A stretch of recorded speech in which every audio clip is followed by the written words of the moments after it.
Olá, turma. Hoje nós chegamos então à nossa aula sobre as estratégias genéricas que as empresas podem adotar nas suas unidades de negócio.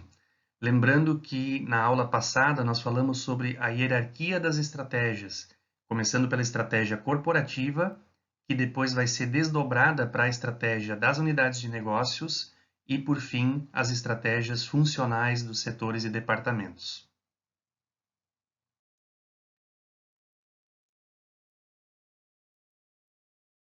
Uma lembrança sempre importante quando a gente fala de estratégia é que não se pode tentar ser tudo para todas as pessoas. Como afirma Michael Porter, no livro de 1985, essa é a receita para a mediocridade estratégica e necessariamente vai levar a um desempenho abaixo da média.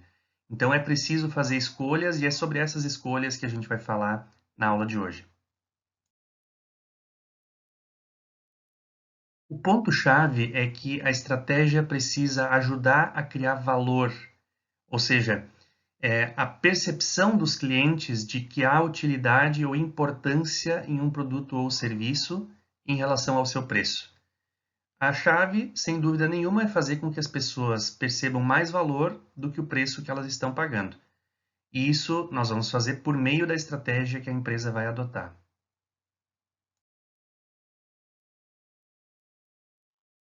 Então, aqui nós estamos falando de definir o posicionamento estratégico da empresa. Pensem nas empresas que vocês estão analisando ou nas empresas em que vocês trabalham. Qual é o posicionamento estratégico? Quais são as atividades que a empresa decidiu fazer que são diferentes dos concorrentes? Ou então, se eu tenho atividades que são iguais às dos concorrentes, como é que eu consigo um desempenho diferente? Essa é a chave da decisão estratégica, escolher atividades diferentes ou então desempenhar, fazer as mesmas atividades dos concorrentes de uma forma diferente.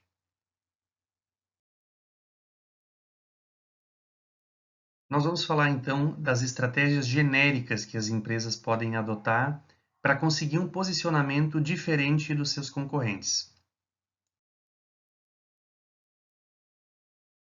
Então, o Michael Porter, continuamos com ele nessa nossa análise estratégica, ele sugere que as empresas elas precisam fazer uma escolha entre algumas estratégias genéricas. Primeiro, definindo qual é o escopo da competição, se elas vão atuar num escopo amplo de competição ou num escopo mais restrito, e que tipo de vantagem competitiva elas querem alcançar. Então, eu posso ter um alvo amplo ou estreito, no escopo competitivo, eu posso atuar numa tentativa de operar com baixo custo ou com diferenciação. E isso me leva, então, a uma escolha de uma estratégia genérica. Eu posso, por exemplo, optar pela liderança em custo, tentando alcançar um amplo espectro do mercado, um alvo amplo, por meio da liderança em custo. Sempre é importante lembrar que liderança em custo não significa necessariamente o preço mais baixo, mas significa que eu tenho o menor custo entre os concorrentes e isso faz com que eu consiga obter uma vantagem competitiva em relação a eles.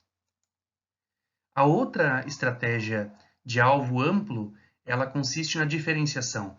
Então, consiste em oferecer um produto extremamente diferenciado para um amplo contexto de consumo e de mercado. E, por fim, eu posso ter ainda o enfoque em custo e o enfoque em diferenciação, que são duas estratégias em que há uma segmentação, uma busca de um nicho específico do mercado, e aí eu estou optando por conseguir alcançar esse mercado ou com base em custo ou em diferenciação. E a gente vai ver exemplos na sequência sobre cada uma dessas estratégias. Esse é um exemplo de uma empresa que optou pela estratégia de liderança em custos, a rede Ibis Budget, uma divisão dentro da rede Ibis. Desde a construção do prédio, que é uma construção super simplificada e sem grandes diferenciais no acabamento, até o atendimento que é oferecido nessa rede, um atendimento muito simples também. O check-out pode ser feito simplesmente deixando a chave no balcão. Não há grandes opções de alimentação, a não ser algumas máquinas automáticas. E o quarto também é bastante simples.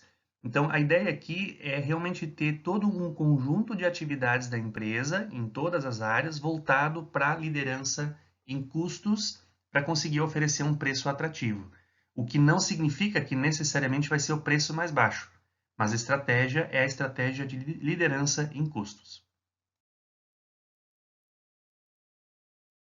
Várias companhias aéreas, principalmente na Europa, também adotaram a estratégia de liderança em custos. Aqui tem alguns nomes de empresas como a EasyJet, a Ryanair, Air Berlin, que optaram por uma estratégia de liderança em custos, com pouquíssimos serviços acoplados. Você mesmo faz praticamente todo o processo, já faz o check-in, não há uma grande oferta de opções em termos de serviços, alimentação. É realmente um serviço básico para operar por meio de uma estratégia de liderança em custos. O que é importante dizer em relação a uma estratégia de custos é que o líder em custos é o último a ser atingido em guerras de preço, porque ele pode, por exemplo, reduzir o seu preço se houver realmente uma guerra, uma competição de preços com outros concorrentes, e mesmo assim ele tem um custo baixo a ponto de não ser diretamente afetado no início de uma guerra de preços. Então, por exemplo, numa guerra de preços entre postos de combustíveis, aquele posto que tem uma estratégia de custos e é o líder em custos, ele vai ter menos problema do que outros postos que optam por uma estratégia de diferenciação. Então, essa é a sacada de quem adota a estratégia de liderança em custos.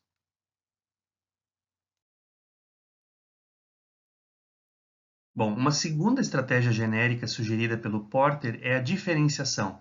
Então, eu busco um escopo amplo de clientes, eu procuro manter variedade, qualidade, nível de serviço e desempenho superior. Então, se a gente olha para uma loja da Apple, uma Apple Store, a gente vai ver que diretamente ela está buscando uma estratégia de diferenciação. Ela quer atingir um público amplo, não apenas um segmento de mercado, né? Por exemplo, nerds que são aficionados pela marca, ela quer um grande conjunto de clientes e ela faz isso por meio da diferenciação.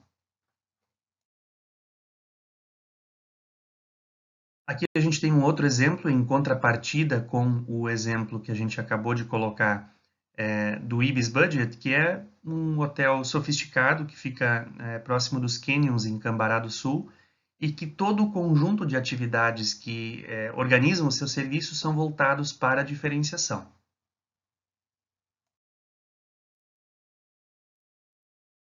Aqui temos um outro exemplo de estratégia de diferenciação. Um restaurante, por exemplo, que ele quer ser renomado e quer ser citado no Guia Michelin, ele precisa escolher uma estratégia de diferenciação.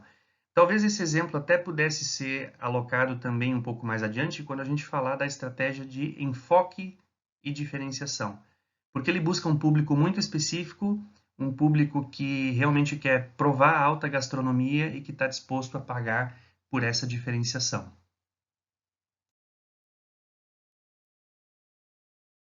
O case que recentemente discutimos, o case da Dobra, ele também mostra uma empresa que optou pela diferenciação, ela não produz produtos baratos e também não está preocupada necessariamente em baixo custo, mas sim uma estratégia de diferenciação que inclui sustentabilidade, que inclui responsabilidade corporativa, que inclui capitalismo consciente.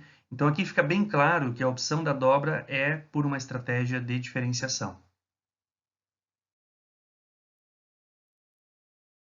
E o último exemplo, também um exemplo local, a empresa de calçados Arezzo, ela também busca uma diferenciação, embora ela queira alcançar um público amplo no mercado, ela não está competindo por preço, ela está competindo por qualidade e por oferecer uma marca que gera diferenciação e que seja reconhecida dessa forma pelos seus clientes. Então, todas as ações da empresa, desde o design das lojas, desde os produtos, desde as inovações, precisam ser voltadas para essa estratégia. Bom, e depois dessas duas estratégias básicas, então, que nós falamos, liderança em custos e diferenciação, o Porter ele sugere que as empresas podem optar por mais duas estratégias específicas que são baseadas em focar em determinados mercados, para um escopo específico, ou buscando uma vantagem de custo ou de diferenciação. Então, eu posso focar num grupo comprador, num perfil de clientes, eu posso focar numa linha de produtos ou serviços que tenha enfoque ou nicho, e eu posso também focar num mercado geográfico. Então, dependendo do mercado, eu posso optar por ser uma empresa que ela busca diferenciação com enfoque ou custo com enfoque no mercado geográfico.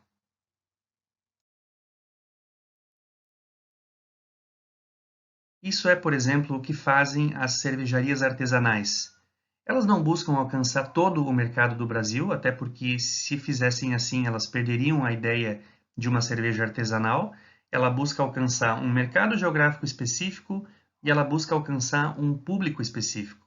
Provavelmente não vão ser todas as pessoas que vão se interessar por cerveja artesanal, mas há um público específico que está disposto a pagar mais caro por isso. Então, há uma estratégia de enfoque com diferenciação. Depois a gente tem também um movimento de brechós ou venda de objetos usados, que tem uma busca de estratégia por enfoque num determinado mercado, de pessoas que acham isso interessante ou que estão dispostas a comprar esse tipo de produtos a um preço mais baixo. Então a gente tem, de novo, enfoque com baixo custo.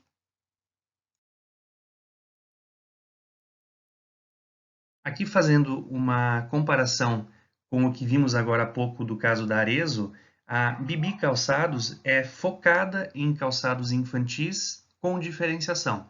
Então ela optou por competir num nicho específico do mercado, que é o mercado infantil, e com isso oferecer uma proposta estratégica de diferenciação. Ou ainda, um exemplo clássico, a estratégia da Ferrari. A Ferrari não está interessada em produzir um grande volume de carros, pelo contrário, ela, inclusive, muitos modelos que ela lança, ela faz com numeração para que as pessoas saibam que elas compraram um carro exclusivo. Então, é um enfoque específico num determinado público com extrema diferenciação. Bom, então a gente tem as estratégias que acabamos de falar, e o que é sempre importante lembrar, especificamente quando a gente for elaborar a estratégia para a empresa, é que para colocar essa estratégia, seja de custos, seja de diferenciação, ou seja de enfoque, para colocá-las em prática, é preciso ter um conjunto de recursos e habilidades e é preciso ter requisitos organizacionais. Então, por exemplo, liderança em custos, ela exige investimento de capital. Eu tenho que ter a tecnologia mais avançada para conseguir produzir com baixo custo. Eu tenho que ter uma ótima engenharia de processo, eu preciso ter mão de obra intensamente supervisionada e preparada para trabalhar de maneira muito eficiente, e eu preciso ter um sistema de distribuição também com baixo custo. Então, isso se replica também em termos de requisitos organizacionais. Eu preciso ter um controle de custos muito rígido, eu preciso ter relatórios detalhados, eu preciso ter uma organização e uma responsabilidade de cada pessoa dentro da organização muito bem estruturada, e os incentivos baseados em metas quantitativas. Ou seja, não tem muito espaço aqui para inovação de produto, para inovação de serviço, mas talvez eu precise o tempo todo estar me preocupando com inovação de processo, para manter os meus custos baixos e conseguir produzir com mais qualidade em termos de redução de custos. Bom, quando a minha estratégia é de diferenciação, eu já preciso de outras habilidades e recursos. Eu preciso de marketing, engenharia de produto, eu preciso de inovação, eu tenho que trabalhar muito a reputação do meu negócio, eu preciso de cooperação com os meus canais. Talvez vender um calçado com alto custo, alto valor agregado, ele dependa de um outro tipo de venda do que se eu fizer um calçado de baixo custo, em que o cliente ele próprio vai na loja, prova o calçado e passa no balcão para pagar. Então, tudo isso tem que ser pensado quando a estratégia é de diferenciação. E eu preciso de uma forte coordenação entre as funções de pesquisa e desenvolvimento e marketing como um requisito organizacional. A avaliação, ela possivelmente vai ser mais subjetiva, porque eu quero que as pessoas elas inovem, elas criem coisas diferentes, elas ajudem a empresa a diferenciar os seus produtos, e eu vou precisar de uma mão de obra altamente qualificada. Bom, quando se trata então do enfoque, tanto o enfoque em custos quanto o enfoque em diferenciação, eu preciso fazer uma combinação dessas políticas dirigidas para a meta estratégica em particular. Então, tem que pensar isso no caso de custos para aquele público ou aquele mercado específico e o mesmo em termos de diferenciação para o mercado ou para o público que nós vamos escolher. Por último, é importante lembrar que a cadeia de valor da empresa, ela consiste então em diagnosticar onde é que a vantagem competitiva ela pode ser gerada e como nós vamos poder sustentá-la. Então aqui vocês vão observar que eu tenho alguns elementos internos ou primários da cadeia de valor, a logística, operações, logística externa, marketing e vendas, e o serviço que a empresa oferece. Então, para cada um desses elementos da cadeia de valor, eu tenho que pensar como é que isso vai contribuir para a minha estratégia genérica. Se o meu objetivo é diferenciação, todos esses elos da cadeia de valor precisam estar voltados para a diferenciação. O serviço precisa contribuir para a diferenciação. O marketing tem que ser capaz de comunicar essa diferenciação. Vendas tem que estar muito bem treinado e capacitado para fazer essa diferenciação. As operações têm que funcionar para que a diferenciação seja colocada em prática. E tanto a logística interna quanto externa também tem que contribuir para esse objetivo. O mesmo no caso de uma opção por liderança em custos. Cada um desses elementos tem que contribuir para a liderança em custos que a minha estratégia pretende alcançar. Bom, em termos então de elementos secundários da cadeia de valor, eu tenho ainda a infraestrutura da empresa, a gestão de recursos humanos e o desenvolvimento da tecnologia, bem como aquisição ou compra de insumos. É isso tudo que vai me levar a uma margem.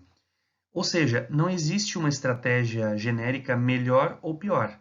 O fato é que, à medida que a empresa opta por uma estratégia em detrimento das outras, ela precisa organizar toda essa cadeia de valor, e não só essa que está aparecendo aqui, mas também a cadeia de valor dela em relação, em parceria com outras empresas, com seus fornecedores, com seus distribuidores, com seus varejistas, para que seja possível alcançar a margem que efetivamente vai gerar o valor que a empresa pretende conquistar. Finalizando esse conjunto de slides sobre estratégias genéricas, é importante lembrar que as estratégias das unidades de negócios, elas ficam subordinadas a uma estratégia corporativa quando nós estivermos falando de uma organização, de uma empresa que tem várias unidades de negócios. Na próxima aula, no próximo conjunto de materiais, nós vamos falar sobre as estratégias funcionais. Por exemplo, estratégia de marketing, de operações, de P&D, financeira, de gestão de pessoas, que precisam ajudar a empresa a colocar em prática a estratégia genérica que ela determinou. Então, nos encontramos no próximo conjunto de materiais para falar sobre as estratégias funcionais. Obrigado, até mais.